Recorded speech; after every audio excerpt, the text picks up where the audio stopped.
So we are now 7 weeks in with the She-Hulk show, and it somehow managed to get worse and worse as it progressed. From a tease that still hasn't happened yet to a very predictable cliffhanger, this show continues to prove itself as one of, if not the MCU's absolute worst piece of content ever put out. Now, some of you may be wondering why I didn't review each individual episode as they released, and it's simply because the episodes just suck. They're just boring, and it's basically become a chore to sit through since most people are only watching this show waiting for their favorite blind lawyer to show up. None of the previous 3 episodes had anything specific that stood out to me that made me mad or just given me any reason to want to talk about them. But I figured that since we're just 2 episodes away from the finale and that certain blind lawyer is bound to show up in the next few weeks, I'll catch up on the show and give you my thought of each episode since my last review. Now, I'm going to be completely honest in saying that I didn't remember anything that happened in episode 5 apart from Jen wanting a suit and the Daredevil tease that happened at the end of the episode, which I'll get to soon. So,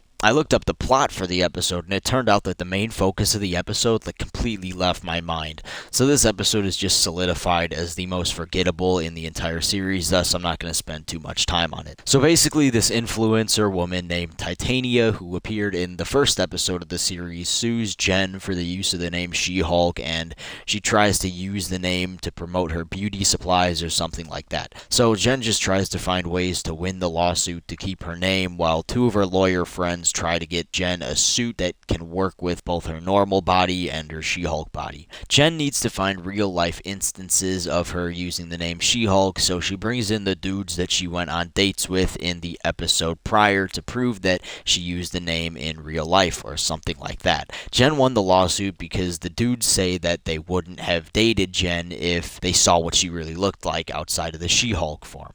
And trust me when I say that there will be a lot more to talk about with that in the next 2 episodes. But that's your episode in a nutshell. You see, it's you can literally define these episodes in a few sentences. But wait a minute, hold on. There's one final scene, and the scene shows us Daredevil's mask.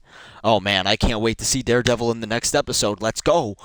Wait a second. He wasn't in the next episode. Well, maybe he'll be in episode 7. Nope. Daredevil still hasn't shown up yet after being teased over 2 weeks ago. At this rate, Daredevil is going to appear in the final few seconds of episode 8 and only play a major role in the finale. And I wouldn't even doubt if he doesn't even have that huge of an important role in the finale either. But people seem to be watching this show with the sole intent of seeing Daredevil, but with the show's reputation thus far of dumbing down every character to fit with the tone of the show, don't be surprised if they have Daredevil making jokes about being blind. So I have no expectations whatsoever for Daredevil to be brought in, and I really do think that they're going to mess him up badly. The next episode is an interesting one because of how it managed to both introduce the major threat of the show, while at the same time being the worst out of all of the episodes we've gotten thus far. The episode is literally just a wedding episode as Jen gets invited to a wedding and runs into some lackluster conflict there. She arrives at the wedding, and it turns out that the Titania woman from the previous episode was also invited and is at the wedding as well. But Jen believes that Titania is only there to screw with her, and she is absolutely right. They get into one of the worst looking fight scenes that I've ever seen. It looks like that one crappy looking Matrix Reloaded fight scene, except somehow the Matrix fight scene looks better even though it's nearly 20 years old. And, at least the Matrix scene has good fight choreography. This one is just a few punches and then it's over. And you know what? Maybe comparing it to the Matrix scene is an insult to the Matrix, but you guys know what I mean. The CGI for this show is already a meme as it is, but I just couldn't help but mention this. But much like every other episode of this show, there's an equally as shit subplot thrown into the mix. This time around, we have a man named Immortal Man or something who's a total idiot, and he's been divorced 12 times. What do you know? Another man portrayed to be either evil or a complete buffoon. Every time he wants out of a marriage, he kills himself and regenerates because, yeah, that makes sense. So his wives and husband are suing him for something I can't remember, and I really don't care. But back to the wedding. Jen meets a genuinely nice guy who is interested in Jen the person rather than She-Hulk. So Jen has conversations with this guy about how people are only interested in She-Hulk rather than Jen, more of the same shit from the last few episodes. But this guy says that he thinks Jen is great by herself, so he he takes the number one spot as Jen's main love interest for the rest of the show. Now, towards the end of the episode, Jen's lawyer friend finds a website that's dedicated to finding ways to kill She-Hulk or something like that, but they don't really worry about it as they think it's just haters on the internet doing their thing. However, as it turns out, there's a much more devious plan going on with someone named the Hulk King or whatever, and there's a whole ending tease with people in a lab, assumingly trying to find ways to be rid of She-Hulk for good. So there you go.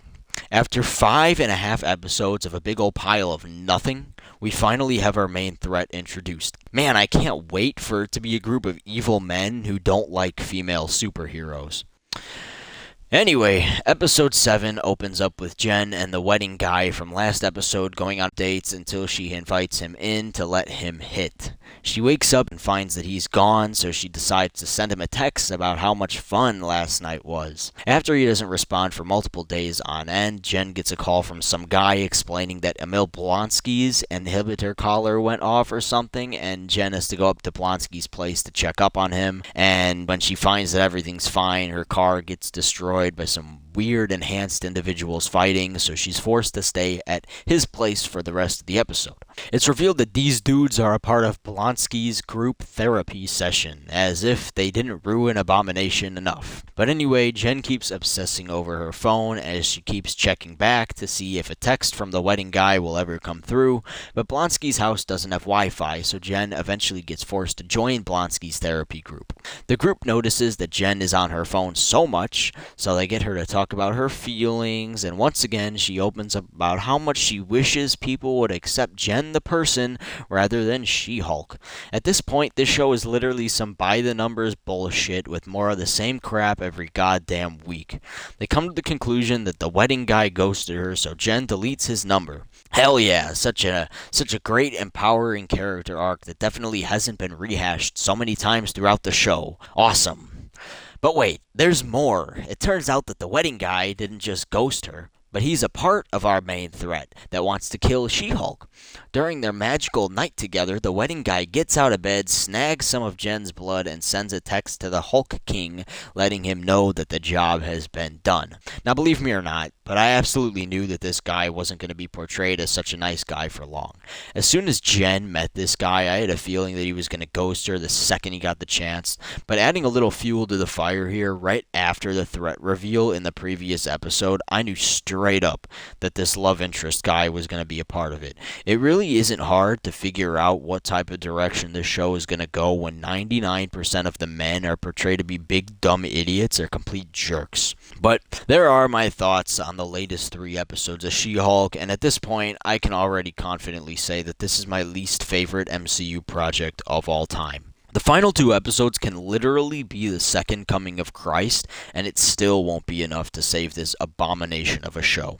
But with all that said, I do plan to review episodes 8 and 9 individually because I do assume that Daredevil's going to show up and that will be something to talk about for sure. But leave a like if you enjoyed this video or agreed with what I had to say, and leave a dislike if you disagree and love the show to death or something. And go ahead and subscribe if you want to see more content just like this.